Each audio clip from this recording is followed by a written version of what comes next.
So I was sitting in my room playing hit game Arc Raiders when I saw a notification that my friend June Paradise posted a new video. I wonder what that's about.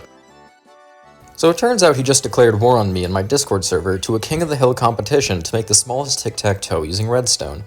And I mean, I've made tic-tac-toe before. A few times, actually. I even made a 3D tic-tac-toe that one time.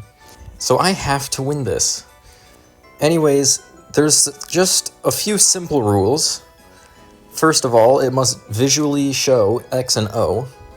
It must have a single input device that fully resets the entire board, and you're not allowed to use any command blocks, and it has to work when the world opens, so no quantum mechanic trickery, and the smallest design wins. June Paradise started with a 16 blocks in all direction, so 4,096 block design. His had a wind detection and everything, so taking the record would be a breeze. I started by following my own tutorial for this screen, used a trick that I used for my Mario build where I made a wall of SR latches. I put a skulk sensor at the top to automatically switch turns, and more daylight sensors to send signals downwards. The size is 18 by 13 by 9, giving a total size of 2,106. This can be improved because the button panel on the side wasted a lot of space. To make it smaller, I moved the buttons onto the cells themselves. Surprisingly, it actually made it easier to wire because I no longer had to cross the wires. This new design, with a size of 12 by 13 by 9, comes in at 1,404. Not an insane record, I'm sure it can be improved, but it's getting late and I have to go to sleep.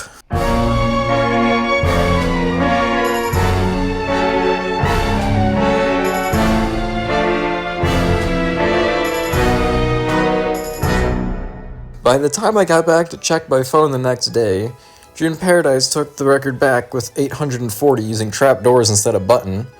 The record was quickly taken by a 576 by The Muck and Anon, two intelligent people in my Discord server.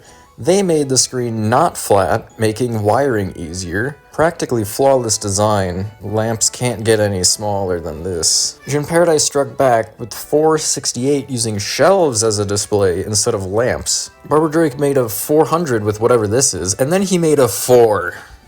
4 blocks that was technically following the rules. An unbeatable record, except I beat it with 2.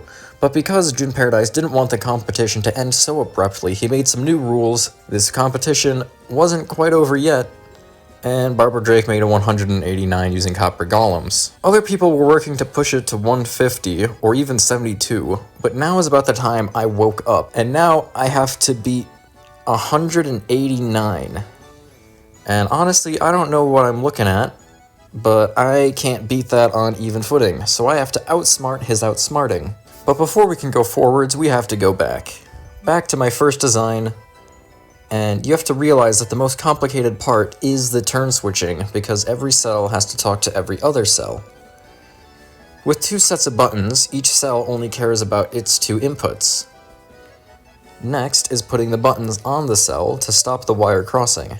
And now the master plan, 110 blocks. People are in shock, while I'm not surprised. I have just made a marvel of design. June Paradise used trapdoors as input and display, which is so technically a redstone input. Well, if he can use trapdoors, then so can I. 50. I like mine because it uses shadows. So can Entity RXD. 45. Ooh, this is bad. The only thing holding him back is the fact that you need to see both trapdoors from one side. I fixed this using barriers. 36 blocks. Are you sure you want to count barrier blocks? Sure, why not? 27. Now I want you to know that this is the smallest possible design using trapdoors. It can't possibly get any smaller than this using trapdoors. I made a design using shelves and hoppers. But knowing that Entity Redstone would take my design and make it better, I had to do something crazy. I had to beat myself. No. Using a hopper minecart and a piston launcher, I made an 8-block design. Both of these were disqualified. The only chance I had now was if my 27-block design with daylight sensors counted, because I submitted that before and it was disqualified too. Same thing with the 2-block design. I didn't win, and that's the nature of King of the Hill. If you don't make your design perfect on the first try, somebody else will take it. I may have lost, but at least I beat June Paradise, and hey, you know, this was just my perspective on the events that unfolded, but you should totally check out June Paradise and his video on the Tic-Tac-Toe War to see a more full narrative. Feel free to join the Discord, and maybe you'll be in here next time something like this happens. See ya.